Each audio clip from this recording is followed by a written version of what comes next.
सगळ्यांना नमस्कार. मराठी विज्ञान परिषद आणि पुण्याची महाराष्ट्र नॉलेज कॉर्पोरेशन लिमिटेड यांच्या संयुक्त विद्यमाने चालू असलेल्या विज्ञान गंगा या व्याख्यानमालेचं आजचं हे 95वं पुष्प आहे. आज या ही भाषणमाला खरं म्हणजे आम्ही 2016 सालापासून सुरू केली आणि त्यावेळेला यशवंतराव चव्हाण प्रतिष्ठान बरोबर आम्ही हा कार्यक्रम करत होतो.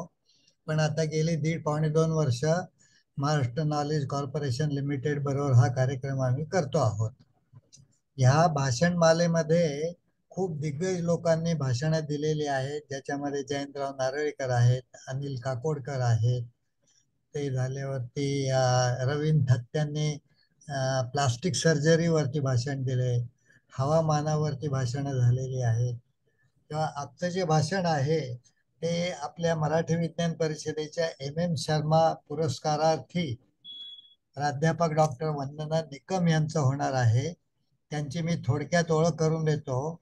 डॉक्टर वंदना निकम या सध्या पुण्याच्या सिंहगड रस्त्यावरील काशीबाई नवले फार्मास्युटिकल कॉलेजामध्ये प्राध्यापक आणखीन फार्माकॉलॉजी विभागाच्या प्रमुख आहेत. त्यांनी मुंबईच्या SNDT विद्यापीठातून B.Pharm, M.Pharm, ऑस्ट्रियाच्या टेक्निकल युनिव्हर्सिटी मधून MSc मॉलिक्युलर बायोलॉजी आणि जर्मनीच्या गिसेन विद्यापीठातून PhD केला आहे. त्यांनी जर्मन रिसर्च फाउंडेशनची आर्थिक मदत मिळवून 2 प्रकल्प पुरे केले. आजवर त्यांनी 23 शोध निबंध लिहिले आहेत आणि 1 पुस्तक लिहिले आहे. 14 देशी परदेशी पुस्तकात त्यांनी प्रकरणे लिहिली आहेत. त्यांना अमेरिकेच्या युनायटेड 2011 साली आणि 2016 साली ऑस्ट्रियातील विद्यापीठाकडून शिष्यवृत्ती आणि जर्मन विद्यापीठाकडून फेलोशिप मिळाली आहे. त्यांना 2023चा M.M. शर्मा पुरस्कार मराठी विज्ञान परिषदेतर्फे मिळाला आहे. स्टेम सेल, विट्रो मॉडेल, टॉक्सिकॉलॉजी, पल्मोनेटरी व्याधी इत्यादीच्या संशोधनामध्ये त्यांना रस आहे. आजचे विज्ञान गंगेतले 95 पुष्प त्या वनस्पतींच्या उपचारात्मक आणि संगणकीय प्रायोगिक तपासणी यावरती बोलणार आहेत. त्याच्याशिवाय त्याने M.Pharmच्या 33 आणि PhDच्या 4 विद्यार्थ्यांनाही मार्गदर्शन केलं आहे. तेव्हा मी प्राध्यापक वंदना निकम यांना आजचं आपलं भाषण सुरू करायची विनंती करतो. धन्यवाद. Very good morning to one and all present over here. आणि सर्वांना गणेश उत्सवाच्या हार्दिक शुभेच्छा. आणि ही व्याख्यान आपण ह्या गणपती उत्सवात ठेवला आहे. त्याचं औचित्य साधून आज आपण वनस्पतीची उपचारात्मकतेसाठी आपण जे संगणकीय आणि प्रायोगिक तपासणी करून मग जे आपण मेडिसिन आणतो त्या विषयावर आज बोलणार आहे. तर माझा आजचा विषय आहे computational and experimental pharmacology for investigating therapeutic potential of phytoconstituents of medicinal plant. तर हे जे मी भाषण आहे थोडं मिश्र म्हणजे भाषेमध्ये देईल. काही गोष्टी पर्यायी शब्द नाही मला आठवले तर ते मी म्हणजे इंग्लिशमध्येच बोलेल. तर आजच्या ह्या विषयावर जे मला बोलायचं आहे ते मी 3 मुद्द्यांमध्ये ऍक्च्युली डिवाइड केलंय. तर पहिलं टू स्टार्ट विथ आपण थोडंसं हिस्टॉरिकल डिटेल्स बघूया as far as medicinal plants are concern. नंतर जगात जे मेडिसिनल प्लांट यूज केले जातं त्याचं थोडं ग्लोबल स्टॅटिस्टिक्स बघूया की मेडिसिनल प्लांट आता त्याचा कसा उपयोग केला जातोय फॉर न्यू मेडिकेशन और न्यू मेडिसिनल मॉलिक्युल्स. नंतर आपण एक आढावा घेऊया की आतापर्यंत जे मेडिसिन्स आलेले आहेत जे क्लिनिकली यूज होत आहेत तर ते प्लांट डिराइव्ड किती आहेत आणि त्याचा कोणकोणत्या व्याधींसाठी उपयोग केला जातो. दुसरा मुद्दा आपण डिस्कस करणार आहोत तो आहे ड्रग डिस्कवरी आणि डेव्हलपमेंट. तर त्यामध्ये ड्रग डिस्कवरी आणि डेव्हलपमेंट ह्याची प्रोसेस ही ढोबळमानाने काय आहे आणि आता वेगवेगळ्या स्ट्रॅटजी वापरून ही ड्रग डिस्कवरी प्रोसेस थोडीशी म्हणजे फास्ट करण्याचा किंवा त्याचं कॉस्ट इफेक्टिव्ह कशी करता येईल ह्यावर काय सायंटिस्ट जगभरातले काय काम करतात ह्याच्यावर थोडंसं आपण बोलणार आहोत. आणि नंतर आपण येणार आहे जो आजच्या विषयाचा गाभा आहे तो आहे कॉम्प्युटेशनल फार्माकॉलॉजी. त्याच्यामध्ये आपण मॉलिक्युलर डॉकिंग किंवा मॉलिक्युलर मॉडेलिंग म्हणू शकतो, ज्याच्यामध्ये सिम्युलेट करू शकतो मॉलिक्युल आणि लिगांड. त्याची कॉन्सेप्ट आपण पहिली बोलणार आहोत. नंतर आपण डिस्कस करणार आहोत नेटवर्क फार्माकॉलॉजी. हा एक नवीन इमर्जिंग विषय आहे, इन द सेन्स लाईक तो 20 वर्ष काम म्हणजे त्याच्यावर काम चाललेलं आहे, पण ते काम फार वेग होतं. पण आता लास्ट 10 वर्षामध्ये या नेटवर्क फार्माकोलॉजीवर जास्त भर दिला आहे. त्याच्यासाठी वेगवेगळे डेटाबेसेस डेव्हलप झालेले आहेत. तर त्या विषयावर आपण थोडक्यात बोलणार आहोत. नंतर प्रोटीन प्रोटीन इंटरॅक्शन्स हा एक कॉम्प्युटेशनल फार्माकॉलॉजीचा भाग, तोही आपण थोडासा घेणार आहोत. आणि नंतर finally Meta analysis. Meta analysis as such is not a part of drug discovery and development. पण जे काही ड्रग डिस्कवरी डेव्हलपमेंटमध्ये जे क्लिनिकल फेज असते आणि जे क्लिनिकल ट्रायल्स होतात, तर एका कंपाऊंडसाठी जगभर भरपूर क्लिनिकल ट्रायल्स वेगवेगळ्या साईट्सवर होतात. तो जो क्लिनिकल ट्रायलचा डेटा पब्लिश केला जातो, तो ज्यावेळी पब्लिश केला जातो तर प्रत्येक क्लिनिकल ट्रायलचं एक स्वतःचा असा अनालिसिस असतं. तर आपण हे मेटा अनालिसिसमध्ये काय करतो, ह्या सगळ्या ज्या क्लिनिकल ट्रायल्स आहेत त्यांचा डेटा पूल करून त्याचा इन्फरन्स काढतो की खरंच एखादं नवीन ड्रग आहे त्याची इफिकसी वर्ल्ड वाईड सेम आहे की नाही. तर हा एक मेटा अनालिसिसचा पार्ट आपण थोडासा बघणार आहोत. आणि फायनली एक्नॉलेज करून आपण हे सेशन कन्क्लूड करणार आहोत. वनस्पतीचा औषध म्हणून उपयोग हा फार प्राचीन काळापासून आपल्याला सर्वांना सर्वज्ञात आहे. आणि लाईक वनस्पतीच्या विविध व्याधींसाठी उपचार केलेले दाखलेही आपल्याला इतिहासात पाहायला मिळतात. आणि इव्हिडन्स इंडिकेट्स दॅट प्लांट जे कल्टिवेट केले जातं फॉर मेडिसिनसाठी, तर त्याचा दाखला आपल्याला 60,000 इयर्स ॲगो लिटरेचरमध्ये किंवा इतिहासकारांनी जे संशोधक आहेत त्यांनी दाखवलेलं आहेत.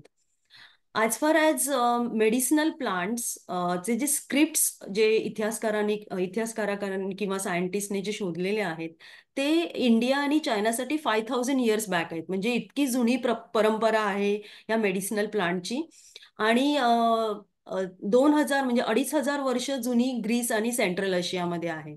तर आता आपण हे बघूया की हे जे दाखले आहेत, त्याचं थोडक्यात आपण सांगते की जे इजिप्शियन सायंटिस्ट होते जे इब्रेस पॅपरिस, त्यांनी ऑलमोस्ट 800 मेडिसिनल प्लांट त्याची लिस्ट केली होती. आणि त्या लिस्टमध्ये अलोव्हेरा, कॅनाबिस, कॅस्टर बीन्स किंवा गार्लिक हे ह्या वनस्पतींचा त्यांच्या ह्या लिस्टमध्ये समावेश दिसतो. तसंच जे मोनेस्ट्रीज होत्या इन अर्ली मिडल एजेस, ते जे monasteries were developed for this as a spiritual centers initially, but then at the same time it has been, these centers have been developed for the intellectual learning as well as medical practices. आणि ही जी monasteries असायचे ते त्यांच्या बाजूला भरपूर garden असायचे, जे गार्डनमध्ये हे वनस्पती वापरल्या जायच्या ट्रीटमेंटसाठी. तर इथे एक छान पेंटिंग दाखवले ज्याच्यामध्ये एक महिला आहे जिला म्हणजे जिला ट्रीटमेंट घेण्यासाठी ह्या गार्डनमध्ये आणलेले. तर असे बरेच दाखले आपल्याला म्हणजे लिटरेचरमध्ये पाहायला मिळतात. आणि ह्या वनस्पतीचा उपयोग जो केला आहे तो खूप प्राचीन काळापासून केलेला आहे. तर वेस्टर्न मेडिकल ट्रेडिशन्स ॲक्च्युली हां. सो वेस्टर्न मेडिकल जे ट्रेडिशन आहे that also like gives the evidence that there is a use of medicinal plant in the beginning. And especially this Western medical traditions roots directly to the Greece civilization. And Greece civilization was influenced by the Egyptians because they were neighbor. So as we know that Greek scientists contributed much to the knowledge of natural history. The one example is father of medicine, Hippocrates, who is whose oath, his famous oath is still practiced for the doctors. Like once they graduate as a medical doctor, they have to take this oath. So initially in Western tradition also, they have used plant as a source of medicine. Another example like is Theophrastus. He is a student of Aristotle, and Aristotle has actually developed the classification of the plant, animals. Like जे plant आणि ॲनिमलचं जे वर्गीकरण आहे systematic वेने, like family, genus, ते ॲरिस्टोलने केलं. आणि जे plant किंगडमचं जे वर्गीकरण आहे ते थिओफ्रेस्टसने केलेलं आहे. त्याला म्हणून त्यांना फादर ऑफ फार्मकोग्नोसी म्हटलं जातं. तर फार्मकोग्नोसी हा फार्मसीचा एक विषय आहे ज्याच्यामध्ये मेडिसिनल प्लांटचं हे वर्गीकरण इन डिटेल शिकवलं जातं. तर आपण आज डिस्कस करतोय की हे मेडिसिनल प्लांट नुसतंच भारतामध्ये नाही तर जगभरात medicinal plant was the first like modality to treat the diseases has been used. So there are number of historical details we can see in the literature. Now coming back to our Indian medicinal system, Ayurveda. And Ayurveda is like a life of medicine. So Ayurveda is attributed to Dhanvantri, the physician of God in Hindu mythology, who received it from Brahma. आणि त्याचे जे concepts आहेत त्याचे portions आपल्याला वेदाजमध्ये मिळतात, especially Atharva वेदामध्ये.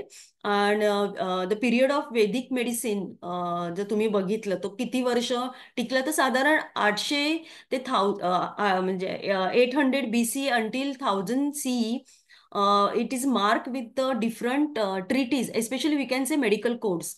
तर चरक संहिता आणि सुश्रुता संहिता was attributed by Charaka and Sushruta. Charaka was a physician and Sushruta was a well-known surgeon. तर त्यांनी देखील या वनस्पतीचा विविध व्याधींसाठी, सर्जरीसाठी उपयोग केलेला आपल्या ह्या संहितामध्ये पाहायला मिळतो. तर वनस्पतीचे हे जे उपयोग आहे तो बऱ्याच ठिकाणी म्हणजे ग्लोबली आपण त्याचे दाखले पाहायला मिळतात. So knowledge of this beneficial properties of medicinal plant to treat various diseases represent a valuable resource. Okay, and it has been used by indigenous physicians since pre-Hispanic times, and it is a part of traditional knowledge of humanity. Okay, so apart from that, medicinal plants have been used as a source of wide variety of chemical molecules, and these chemical molecules have a really different structures. They exhibit different functionality and they are related with some biological activities. तर आता आपण बघितलं की इतिहासामध्ये वनस्पतींचा वापर मोठ्या प्रमाणात केला जायचा आणि नंतर ही त्यांचंच टेम्पलेट घेऊन आपण केमिस्ट्री डेव्हलप केली आणि वेगवेगळे सिंथेटिक मॉलिक्युल्स डेव्हलप केले. आता आपण थोडंसं सध्याचं जे ग्लोबल स्टॅटिस्टिक आहे, तर हा जो पेपर आहे ज्यांनी सॅल्मेरॉनने हे पब्लिश केलेलं आहे 2020 मध्ये, तर त्यांनी काय घेतलं की पूर्ण पब्लिकेशनचा आढावा घेतला starting from 1970 till 2020, sorry 90. Okay, and then he has published in 2020. तर आता जर ग्राफ बघितला पूर्ण जगाचा, तर आपल्याला असं आढळून येईल की number of publication on medicinal plants, the intensity of this publication, we can see like China and India stand out all over the globe. Yeah, so like they have published more than 10,000 publications. Okay, whereas in third place we have USA followed by Brazil, and both are published in the 5,000 to 10,000 range. So we can see this medicinal plant has been the publication related to medicinal plants has been very prominent. Now we will just look at the global evolution trend.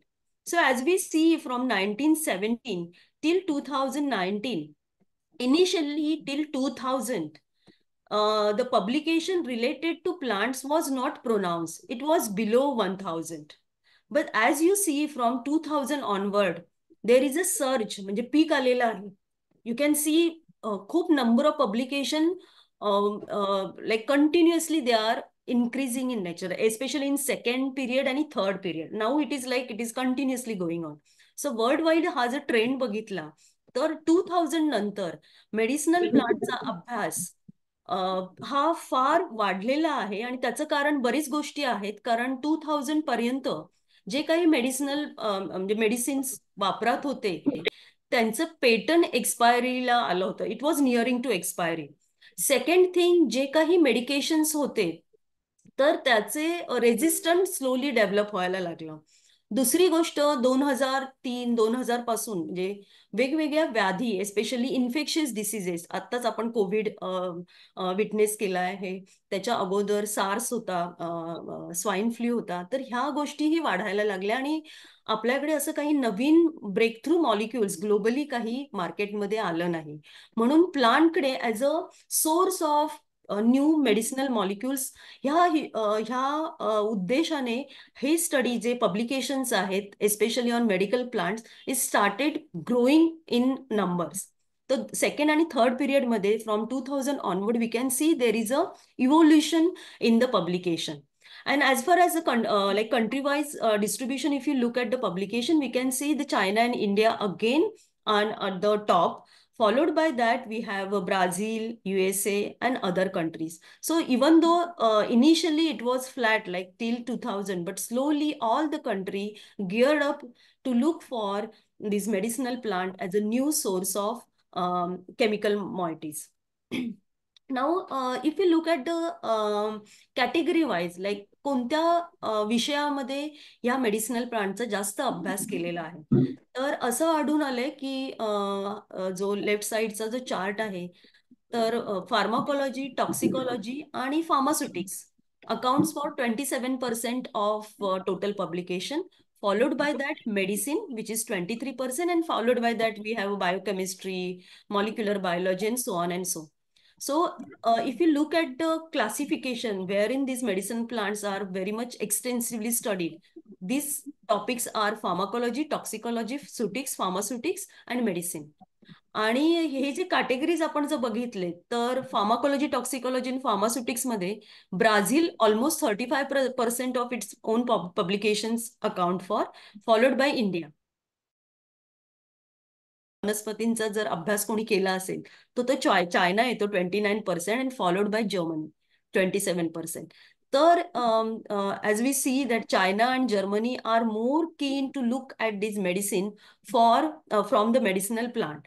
आणि even medicine आणि फार्माकॉलॉजीमध्ये सगळंच बघितलं जातं प्लांटचं, की त्याचं action कशी होते आहे, त्याचं एडीएमई पॅटर्न काय आहे, म्हणजे ऍब्झॉर्प्शन, डिस्ट्रीब्युशन, म्हणजे शरीरात तो कितीपर्यंत शोषला जातोय, त्याचं वितरण कसं होतंय पूर्ण बॉडीमध्ये, त्याचं बाहेर विरचन कसं होतंय, म्हणजे बाहेर कसा फेकला जातोय, ते ह्या सगळ्या गोष्टी फार्माकोलॉजी, टॉक्सिसिटी बघितली जाते प्रत्येक ऑर्गनची.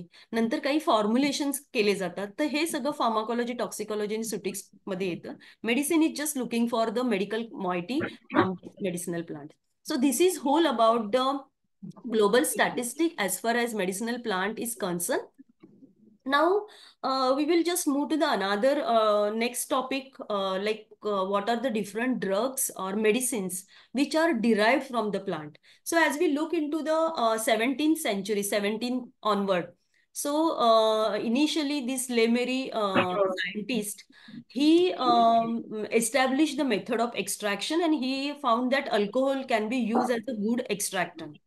Then in 1785, Foxglove leaves digitalis purpura, like त्याच्यापासून डिजिटालिन हा मॉइटी काढला जातो आणि त्याचं बरेच William Withering he has use this medicine juice of this foxglove leaves for various ailments, म्हणजे वेगवेगळ्या व्याधींसाठी त्यांनी उपयोग केला, जसं ड्रॉप्सी म्हणजे आपण जे म्हणू शकतो सूज येणं, त्याच्यासाठी उपयोग केला. बऱ्याच व्याधींसाठी त्यांनी उपयोग केलेला आहे. पण हे ड्रग पोटेंट असल्यामुळे त्याची टॉक्सिसिटी खूप आहे. पण नंतर ह्या मॉलिक्युलवर बरंच काम झालं आणि बरेच cardiac glycosides were developed afterward. Another example is calumba, which is a African plant. त्याच्यापासून बरेच अल्कोलॉइड केले आणि that becomes official in 1788. In 1803, like in 19th century, Derrison is a French scientist. He isolated narcotine from opium. Then another scientist, Serturin, he isolated morphine from opium, and these molecules were used as a pain reliever. So ही काही list आहे जी medicinal plant पासून हे molecules काढलेले आहेत pure form मध्ये आणि they have been use as a drugs or medicines. आता मी ह्या टेबलमध्ये काही प्लांट डिराइव्ड जे नॅचरल प्रॉडक्ट्स आहेत आणि त्यांचे मेडिसिनल ऍप्लिकेशन्स आहेत, मी ह्या पेपरमधून घेतलेले आहेत. तर आपण बघू शकता की starting from atropine which is use as a anticholinergic especially for डोळ्यांच्या व्याधींसाठी वापरलं जातं. Then caffeine is there which is for the neuroprotections. We have glycyrrhizin which is called as a Glycyrrhiza glabra which is jeshthamadh. तर ते treatment of Addison disease. Addison disease हा adrenal ग्लँडचे जे hormones आहेत ते जर पूरक स्वरूपात जर रिलीज नाही झाले किंवा शरीरात निर्माण नाही झाले, तर त्यामुळे जे डिसीज होतं त्यासाठी हा ग्लिसरायझिन वापरला जातो. नॉर्मली हार्मोनल ट्रीटमेंट दिली जाते, पण glycyrrhizin is also use. Then we have a quinine, anti-malarial drug. We have salicylene, analgesic, जे आपण वापरतोय, salicylic acid. Then we have silimarin. Silimarin is for the hepatoprotection. Thymol is there. There are number of anti-cancer drugs are derived from plants like vinblastine. Me next slide मध्ये थोडेसे anti cancer drug जे plant derived आहे त्याची एक slide टाकलेली आहे. आणि आत्ताचं रिसेंट म्हणजे लास्ट डिकेड मधलं एक्झाम्पल म्हणजे द चायनीज सायंटिस्ट टू युंग who shared the Nobel Prize for in 2015 medicine for her discovery. She discovered this artemisinin, which is an active molecules isolated from the sweet wormwood plant Artemisia annua. आणि ह्या hub मधून त्यांनी हा जो molecule काढलाय तो आता अँटी मलेरिया ड्रग म्हणून अप्रूव्ड आणि वापरला जातोय. तर अशी बरीच उदाहरणं आहेत जी मेडिसिनल प्लांट आणि आताही त्याच्यावर काम चाललेलं आहे. वेगवेगळ्या वनस्पतींची नावं दाखवली आणि त्याच्यापासून जी अँटी कॅन्सर ड्रग्स काढलेले आहेत त्याची एक लिस्ट दिलेली आहे. आता सर्वांना माहित असेल सदाफुली, ज्याला आपण मॅडागास्कर पेरिविंकल म्हणतो किंवा कॅथरंथस रोझिया. मॅडागास्कर पेरिविंकल हे कॉमन नेम आहे. कॅथरंथस रोझिया हे सायंटिफिक बॉटॅनिकल नेम आहे या प्लांटचं.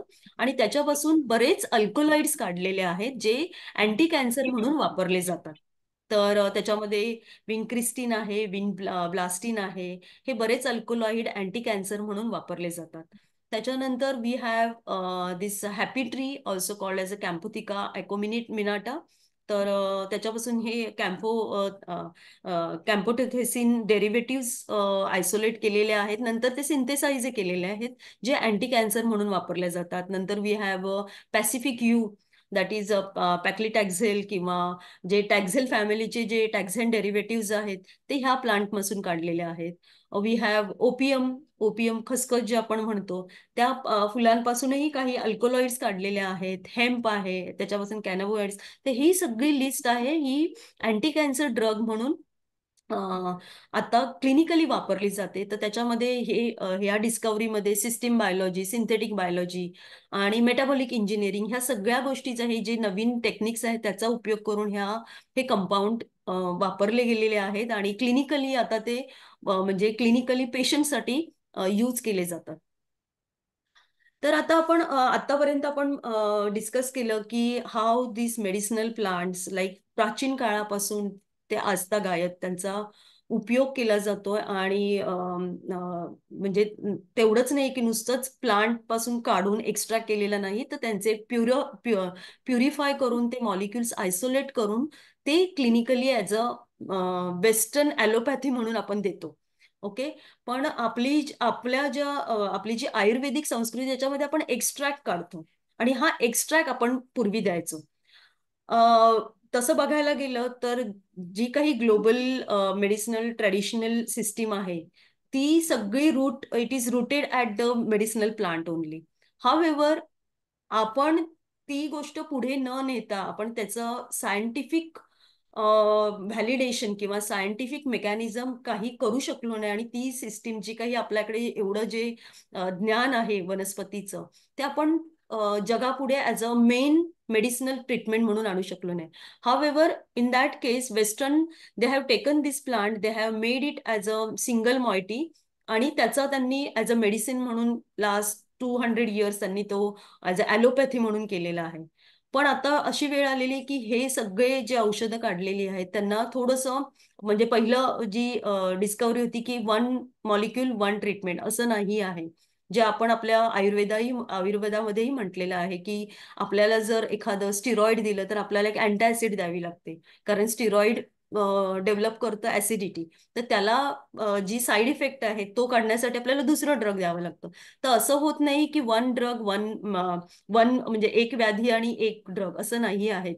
तर ज्यावेळी एखादी व्याधी होते तर आपल्याला त्याचं पूर्ण होलिस्टिक ट्रीटमेंट दिली पाहिजे, जेणेकरून ज्या ड्रगमुळे जे काही साईड इफेक्ट होते तर त्याची काळजी घेतली पाहिजे. तर ह्या गोष्टीला आपण पुढे नेताना आपले जे काही ज्ञान आहे आयुर्वेदाचं, त्याला आपण सायंटिफिक व्हॅलिडेशन कसं देऊ शकतो, तर ते बघण्या अगोदर आपण थोडंसं ड्रग डिस्कवरी आणि डेव्हलपमेंट बद्दल बोलूया. सो ड्रग डिस्कवरी किंवा जी जी प्रोसेस आहे, so it's very complex process, like developing a new medicinal molecule from original idea to launching of the final finish product into the market. It is very complex process. ह्या चार्टमध्ये तुम्हाला दिसत असेल की almost ही process complete व्हायला साधारण 10 ते 15 वर्ष लागतात. आणि त्याची जी कॉस्ट आहे, it goes from almost near to 1 billion.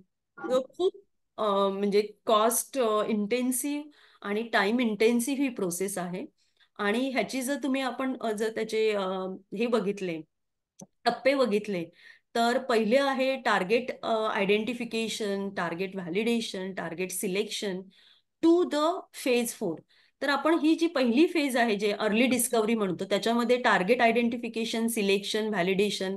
ते टार्गेट एकदा तुम्ही टार्गेट म्हणजे काय की आपली जी ह्युमनची जी बॉडी आहे त्याच्यामध्ये जे आपण फंक्शन करतो, तर त्याच्यामध्ये प्रत्येक सेल्युलर लेवलला जर आपण बघितलं, त्या सेलमध्ये असे असंख्य प्रोटीन असतात जे काम करत असतात. ओके.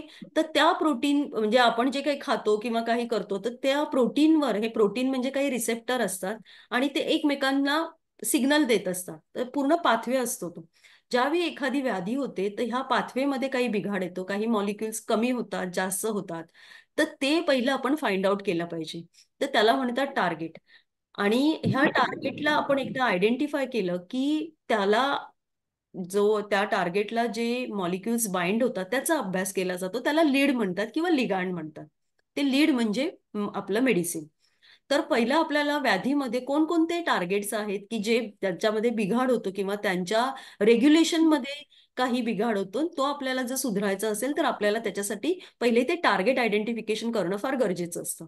ते टार्गेट आयडेंटिफाय केल्यानंतर वी हॅव टू व्हॅलिडेट की खरंच हा टार्गेट महत्वाचा आहे का, आणि तो त्याच डिसीजमध्येच तो त्याचं रेग्युलेशन म्हणजे बॅलन्स ढळतोय का, तर ते पहिलं बघावं लागतं. आणि तो सिलेक्ट करून मग त्याचं आपल्याला व्हॅलिडेशन करावं लागतं की खरंच या डिसीजमध्ये, फॉर एक्झाम्पल आपण जर म्हटलं डायबिटीज, तर आपण डायबिटीज म्हणतो, डायबिटीजमध्ये असं म्हणतो की ग्लुकोज अप होतो. पण ग्लुकोज अप व्हायला कोणता ऑर्गन आहे, तर आपला आहे पॅनक्रियाज. पॅनक्रियाजमध्ये कोणतं आहे, तर बीटा सेल्स.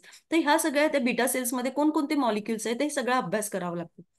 ते एकदा टार्गेट तुम्ही आयडेंटिफाय केलं, then we have to look for the medicine which will perfectly fit to this target and it will correct this functionality. हे झाल्यानंतर आपण ते लीड मॉलिक्युल्स बऱ्याच प्रायमरी किंवा सेकंडरी मध्ये टेस्ट केले जातात.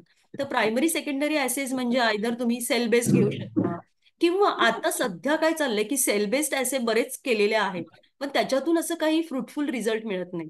म्हणून जे फार्मास्युटिकल इंडस्ट्री आहे किंवा ऑल ओव्हर जे सायंटिस्ट आहेत किंवा ज्या इन्स्टिट्यूट आहेत, research institute, they are looking for some robust assays, especially high throughput assay which will mimic the entire biology. आपली जी पूर्ण ह्युमन बॉडी बघू शकते. तर त्याच्यामध्ये बरोबर म्हणजे बरेच ऍसे वापरले जातात.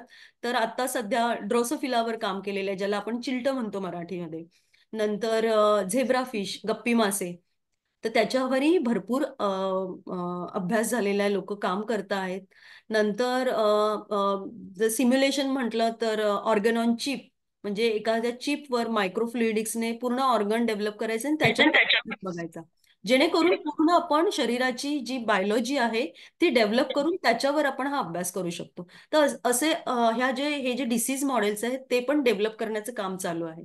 आणि ह्याच्यातून जर एखादा मॉलिक्युल तुम्हाला बेटर मिळाला, तर मग तो आपण हायर ॲनिमल्सकडे जातो. कारण आता जगभरात ethical practices, especially animal usage mimic करण्याचं किंवा 3R, reduce, refine and reuse, हे जे आहे हे सध्या चाललेलं आहे की डायरेक्ट तुम्ही ॲनिमल्सवर अभ्यास करू नका. त्याच्या अगोदर काहीतरी असे ॲसे डेव्हलप करा की जेणेकरून तुम्ही शॉर्टलिस्ट करू शकता. म्हणून ह्याच्यामध्ये कॉम्प्युटेशनल बर बर फार्माकोलॉजी ह्या गोष्टी खूप केल्या, म्हणजे विचार केला जातो. बर बर नाही घालतो. नंतरची गोष्ट आहे ती प्री क्लिनिकल हो. मॉडेलिंग.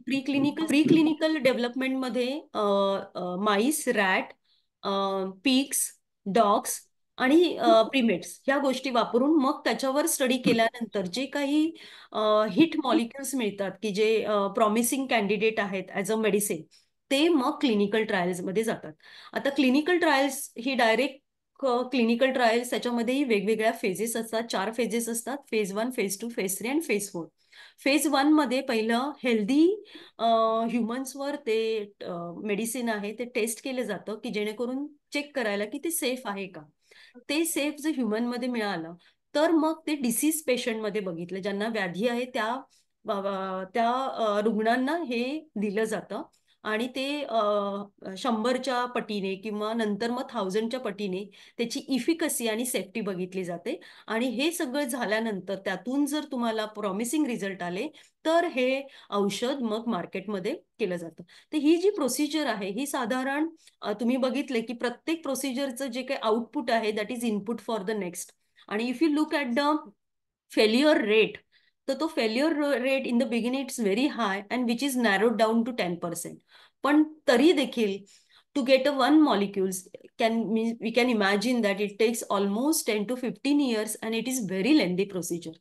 म्हणून आता ह्या 10-20 वर्षामध्ये कॉम्पिटिशनल किंवा आता इमर्जिंग AI हे टूल्स खूप वापरले जातात, जेणेकरून आपण प्री क्लिनिकल किंवा अर्ली डिस्कव्हरीमध्येच जे चान्सेस आहेत मेडिसिनचे to get into the clinical phase, to increase it very, म्हणजे जे काही मॉलिक्यूल ह्या पहिल्या स्क्रीनिंगमध्ये येतील that should be positive only in the next phase. म्हणून ह्या जे प्री क्लिनिकल टेस्टिंगमध्ये बऱ्याच न्यू टेक्नॉलॉजी आलेल्या आहेत ज्याचा वापर केला जातो. तर आता ह्या वेगवेगळ्या स्ट्रॅटेजीज कोणत्या आहेत? अर्लियर आपण काय करायचो की we use to select the plant, get the information from the literature, we use to harvest, we use to collect the extracts. Extract केल्यानंतर वी यूज टू जस्ट त्याची बायोलॉजिकल ऍक्टिव्हिटी केली जायची, in vitro, in vivo, efficacy.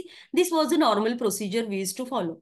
पण 2003 मध्ये जेव्हा human genome project complete झाला आणि पूर्ण 92% of human genome was sequence map केला गेला आणि त्याचे प्रत्येक जीनचे करस्पॉन्डिंग प्रोटीन आणि ते कसे फंक्शन करतात किंवा mRNA लेवलला कसं कंट्रोल केलं जातं एखादं एक्सप्रेशन ऑफ द जीन, हा सगळा ज्यावेळी डेटा पूर्ण झाला, त्याच्यानंतर ही जी ओमिक्स सिरीज आहे म्हणजे जिनॉमिक्स, प्रोटिओमिक्स, ट्रान्सक्रिप्टोमिक्स किंवा मेटाबोलोमिक्स, ह्या ज्या टेक्निक्स आहेत त्याचा ड्रग डिस्कव्हरीमध्ये फार उपयोग व्हायला लागला.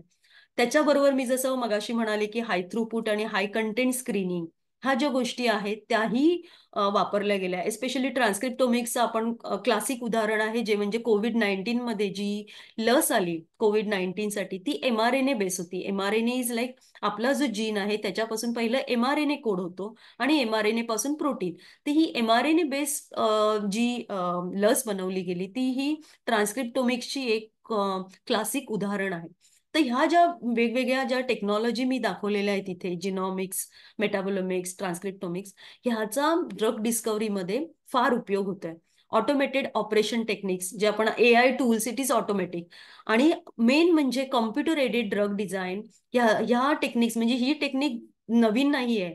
तिचं जर तुम्ही म्हणजे आपण जर त्याचं लिटरेचरमध्ये जर आपण बघितलं तर ती 1970s मध्ये कॉम्प्युटर एडेड ड्रग डिझाईन ही कॉन्सेप्ट आली होती. पण ती फक्त फार प्रिमेटिव्ह लेवलला होती. फार म्हणजे ड्रग लॉक अँड की मध्ये जस्ट बाइंड होते का एवढंच बघितलं जातं. पण ओव्हर द पिरियड त्याच्यामध्ये बरेच ॲडव्हान्समेंट आली आहे आणि त्यातून आपण हे मॉलिक्युल्स आणि जो म्हणजे लीड मॉलिक्युल आणि टार्गेट कसे फिट होतात आणि त्यांचे काय काय इंटरॅक्शन्स होतात ह्याचा म्हणजे पूर्ण तपशीलवार अभ्यास करून आपण ते प्रेडिक्ट करू शकतो की हे ड्रग खरंच उपयोगी येणार आहे किंवा नाही. तर कॉम्प्युटर एडेड ड्रग डिझाईन जी आहे ती 2D आता 3D QSR मधून इवन फ्रॅगमेंटेड म्हणजे फ्रॅगमेंटेशन ह्या लेवलला आलेली आहे. तर ह्या बऱ्याच टेक्नॉलॉजी आता उपलब्ध आहेत आणि त्या गोष्टीमुळे ड्रग डिस्कवरी प्रोसेस थोडीशी म्हणजे फास्ट होण्याचं किंवा त्याच्यातून जे प्रॉमिसिंग रिझल्ट्स आहेत किंवा जे मॉलिक्युल्स आहेत ते सेफ किंवा क्लिनिकल ट्रायलला पॉझिटिव्हली बाहेर पडून मार्केटमध्ये येतील त्याच्यासाठी फार उपयोगी ठरलेले आहेत. आणि त्याचे काही दाखलेही लिटरेचरमध्ये आहेत की बरेच ड्रग ह्या लास्ट 2-4 वर्षामध्ये क्लिनिकल ट्रायल फेज 4 पर्यंत पोहोचलेले आहेत. तर आपण थोडेसे स्ट्रॅटजीज बघूया ज्या रिसेंटली वेगवेगळ्या इन्स्टिट्यूट वापरतात. तर आता ट्रॅडिशनली आपण मेडिसिन जी पहिली बघितली होती की आपण जस्ट एक्स्ट्रॅक्ट काढायचो आणि त्याचा अभ्यास करायचं, पण आता काय करतात traditional medicines as well as plant with known activity त्यांचे एक डेटाबेसेस अवेलेबल आहे. Chinese medicine has their own TMC databases. In Ayurveda in India also we have our impact as a database. तर त्यातून इन्फॉर्मेशन काढली जाते आणि मग ती information we investigate in detail either on with the simulation or with various tools biological evaluation आणि नंतर मग we come up with the compound. So this is now there is a little bit modification in the strategy because of these available tools. Next thing, natural products from microorganism. This is also not new to us. Like the example is penicillin. Penicillin is derived from the microorganism that everybody knows, streptomycin. पण आता सध्याचं उदाहरण आहे anti tumour drug like adriamycin किंवा lovastatin. हे सुद्धा हा microorganism is also another source of molecules. So तेही म्हणजे बऱ्याच इन्स्टिट्यूट वनस्पतींबरोबर even microorganism are also use as a source of different chemical moieties. आता ही जी स्लाइड आहे ह्याच्यामध्ये थोडंसं डिटेलमध्ये सांगितलेले की ही जी ड्रग डिस्कवरी प्रोसेस आहे तर त्याचे ती प्रोसेस आहे ती 3 ह्याच्यामध्ये डिवाइड आहे. तर कोणतंही डिसीज आहे तर डिसीजमध्ये मी जसं म्हटलं की आपल्याला ज्यावेळी एखादी व्याधी होते तर आपला जो जे नॉर्मल फिजिओलॉजी आहे किंवा जे आपल्या बॉडीचं जे नॉर्मल फंक्शन आहे ते डिस्टर्ब होतं.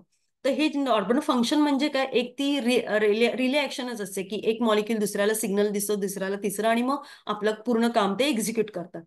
तर ह्याच्यामध्ये हे जे पॅथोजेनिक फॅक्टर्स आहेत डिसीजमध्ये ते पहिले आयडेंटिफाय करतात आणि त्याच्यासाठी कोणकोणते पॉझिटिव्ह एजंट आहेत, वेदर एक्सटर्नल फॅक्टर्स आहेत, न्यूट्रिशनल फॅक्टर्स आहेत, का ह्युमन फॅक्टर आहे, का जेनेटिक आहेत, ह्याचं वर्गीकरण केलं जातं आणि मग त्या दृष्टीने त्या गोष्टीला अनुसरण करस्पॉन्डिंग ड्रग काढू शकतात. दुसरं आहे हे जे मॉलिक्युल्स आहेत जे काही कास्केड आहेत त्यातलं कोणता मॉलिक्यूल डिस्टर्ब होतोय तो आयडेंटिफाय करायचा आणि त्याला अनुसरून आपण ते टार्गेट धरून त्याच्यावर लिगांड मॉलिक्यूल काढून आपण कंपाऊंड आयडेंटिफाय करू शकतो. तिसरी गोष्ट आहे की आपण वेगवेगळे ॲनिमल मॉडेल्स, जसे मी म्हटलं की जे हायर ॲनिमल्स आहेत ते किंवा त्याच्या व्यतिरिक्त जे लोअर ॲनिमल्स लाईक जसे मी फ्रूट फ्लाय, ड्रॉसोफिला किंवा झेब्राफिश, हे देखील ॲनिमल मॉडेल, डिसीज मॉडेल्स वापरले जातात. त्यांच्यात हाय थ्रूपुट स्क्रीनिंग मॉडेल म्हणून त्यांना यूज केलं जातं. त्याच्यानंतर हे ॲनिमल मॉडेल यूज करून तुम्ही ते मॉलिक्युल्स जे काही आयडेंटिफाय केले आहेत as a target, working on the target or working on this causative agent, and those compound we should validate on these disease models, and then it can be used for the clinical trial. So this is like a concise strategy which have been collectively written on this slide, wherein we can see, like, first of all we have to identify the factors, we have to identify the targets, and then we have to use appropriate disease model wherein we can like validate that molecules with respect to the target, and this molecule then go for the clinical trial. तर आता मगाचपासून आपण म्हटलं की काय आहे हे target, तर त्याची थोडीशी बेसिक कॉन्सेप्ट मी ह्या स्लाइडवर डिपिक्ट केलेली आहे. तर राईट हँड साईडला तुम्ही बघू शकता हा जो आहे रिसेप्टर आहे. म्हणजे आपल्या प्रत्येक सेलमध्ये असे अगणित प्रोटीन्स असतात जे सतत काम करत असतात. ओके.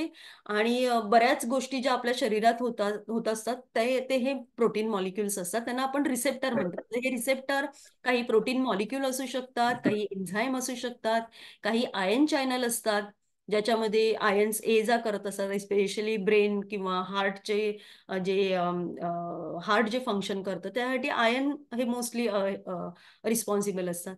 तर हे हे जे रिसेप्टरचं तुम्हाला एक स्ट्रक्चर इथे दिसत असेल, जे ह्या शेपमध्ये आपण दाखवलेलं आहे. आणि त्याच्या लेफ्ट साईडला वेगवेगळे ड्रग मॉलिक्युल्स दाखवलेले आहेत.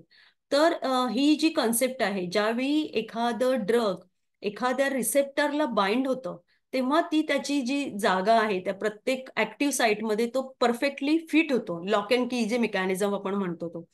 आणि जे ॲगोनिस्ट असतात ते परफेक्टली फिट होतात, त्यांना जास्त बाइंडिंग असते त्या साईटसाठी. आणि ज्यावेळी ॲगोनिस्ट म्हणजे जो रिस्पॉन्स निर्माण करतो तो ज्यावेळी बाइंड होतो तेव्हा तो रिस्पॉन्स निर्माण करतो. आणि त्याचंच इथे आपण बघू शकता की एचा रिस्पॉन्स आपल्याला दिसतोय की जर पर्टिक्युलर डोस आपण जर वाढवत गेला तर ती लिनियर आपल्याला कर्व दिसतो, आणि काही वेळाने ते सॅच्युरेट होतात, कारण हे मॉलिक्युल्स भरपूर असतात. एकदा सगळे मॉलिक्युल फिलअप झाले का ऍक्शन तुमची सॅच्युरेट होते. तर रिसेप्टर ही जी कॉन्सेप्ट आहे, ही जे ड्रग आणि रिसेप्टर जे इंटरॅक्ट करतात ते आपण मॉलिक्युलर डॉकिंगने सिम्युलेट करतो. आणि ते सिम्युलेशन केल्यानंतर आपण ठरवतो की खरंच हा मॉलिक्यूल तिथे वर्क करणार आहे की नाही. आता दुसरी कॉन्सेप्ट आहे अँटागॉनिस्ट. अँटागॉनिस्ट की कॉम्पिटेटिव्ह अँटागॉनिस्ट. तो जो हा अँटागॉनिस्ट आहे तो पण इथेच बाइंड होतो, पण त्याचा शेप वेगळा आहे आणि तो रिस्पॉन्स करेक्ट करत नाही, तर तो ह्या ॲगोनिस्टला रिप्लेस करतो. तो दॅट ऍक्ट ॲज अ अँटागॉनिस्ट. त्याच्यानंतर काही ज्या रिसेप्टर आहे, रिसेप्टर हा प्रोटीन मॉलिक्यूल ह्यूज असतो, हा मी जस्ट स्किमॅटिक काढलेला आहे इथे. त्याच्यावर इतर काहीही साईट असतात, त्याला ॲलोस्टेरिक साईट म्हणतात, वेगवेगळ्या साईट असतात. तर जे दुसरे काही मॉलिक्युल्स असतात ते तिथे बाइंड होतात. ते जर बाइंड झाले ह्या साईटला तर पूर्ण ह्या मॉलिक्युलचं म्हणजे जे रिसेप्टर आहे त्याचं कॉन्फिगरेशन म्हणजे त्याचा शेप चेंज होतो. त्यामुळे काही वेळा असं होतं की काही ॲलोस्टेरिक साईटने ते जर बाइंड झाले तर ही जी ऍक्टिव्ह साईट आहे ती परफेक्टली फिट होते ॲगोनिस्टला आणि दोघांचे ऍक्शन वाढते. त्याला आपण म्हणतो सिनर्जिस्टिक किंवा कंबाईन ऍक्शन ती वाढते. जसं ए आणि सी इथे म्हटले, ते दोघं खूप ऍक्शन देतात. पण एखादा दुसरा मॉलिक्यूल जर तो बाइंड केला, जसा डी मध्ये दाखवलाय, तर तो याचं कॉन्फिगरेशन असं काही चेंज करतो की ॲगोनिस्ट त्याला बाइंड होणार नाही आणि ऍक्टिव्हिटी कमी होईल. तर त्याला अँटागॉनिस्ट किंवा त्याची इफिकसी कमी करतं. तर अशा प्रकारे हे रिसेप्टर आणि ड्रग इंटरॅक्शन्स म्हणजे ड्रग आहेत किंवा जे मेडिसिन्स आहेत हे त्या रिसेप्टरवर बाइंड होऊन ही ऍक्शन म्हणजे मिळाली म्हणजे आपल्याला मिळते. आणि ती आपण कॉम्पिटिशनलने प्रेडिक्ट करू शकतो. व्हर्च्युअली आपण ते प्रेडिक्ट करू शकतो की हा मॉलिक्यूल फिट होईल की नाही.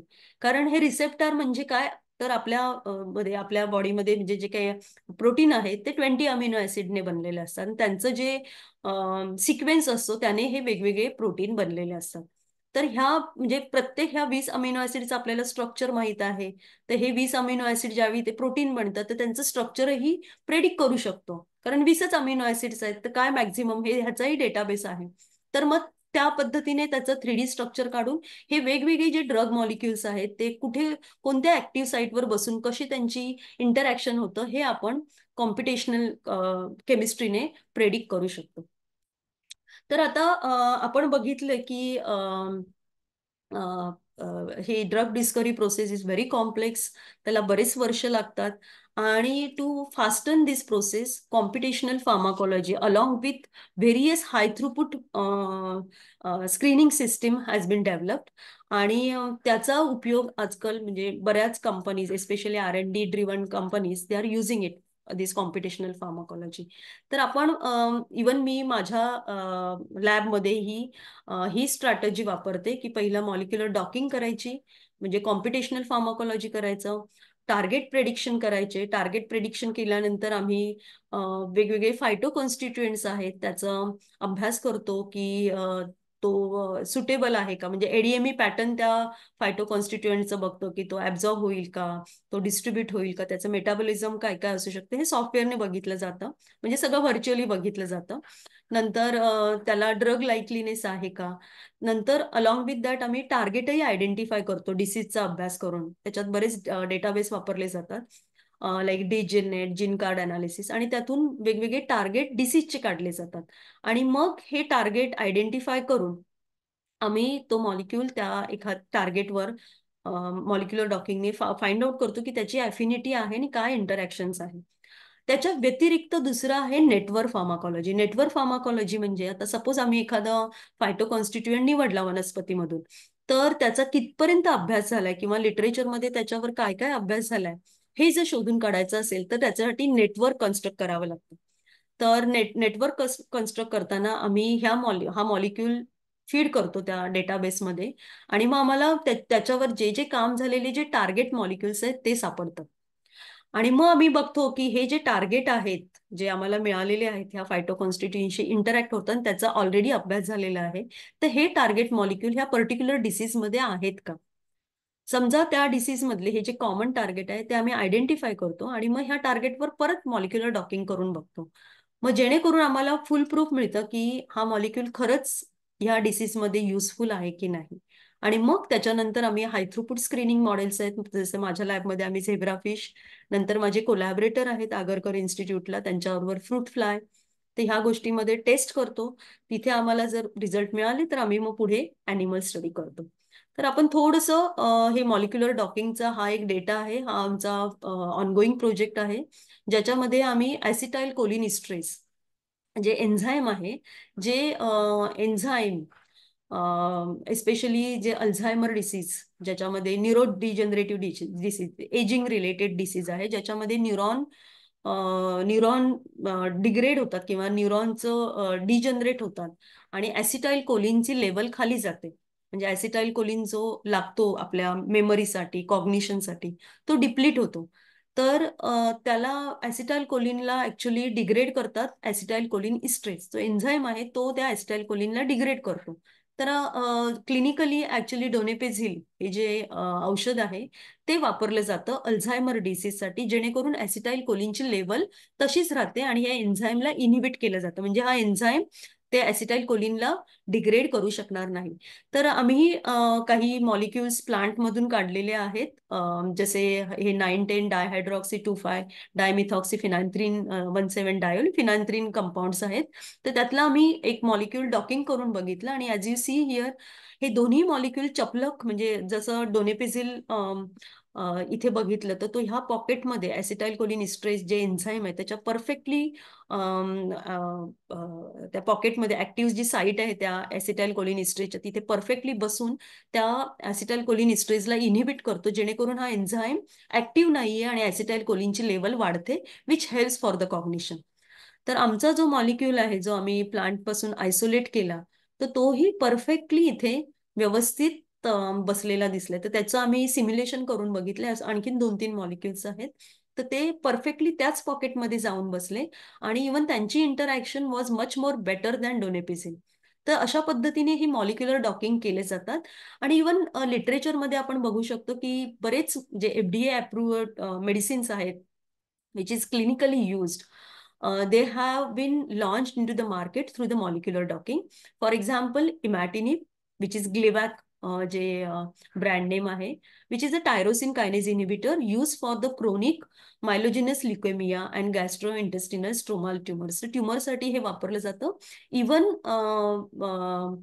हे इमॅटिनिब फॉर पल्मनरी फायब्रोसिससाठीही दिलं जातं. When I was working in max plank, that time like we were associated with the this hospital, University of Gießen. So they have done the clinical trial for imatinib and it was very good, like it gave promising result in this pulmonary fibrosis patient. Then we have this nelfinavir, which is HIV protease inhibitor used to treat HIV, even raltegravir. So all these Vir family molecules for the treating HIV had come through this molecular docking method. So these are the few FDA approved list, which are through this simulation, scientists showed that these molecules do interact with these different receptor and they inhibit this infectious disease. Yeah, so HIV. So now coming to the network pharmacology, जसं मी पहिल्या स्लाइडमध्ये म्हटलं की network pharmacology हा एक आम्ही concept वापरतो, जेणेकरून आम्ही बघतो की हा फायटोकॉन्स्टिट्युएंटवर काय काम झाले. तो network pharmacology is based on the principle of network theory and system biology. So it is a branch of mathematics actually, which is concerned with characteristic of the network, the waves, which as you see over here. For example, 1 and 2 are the drugs.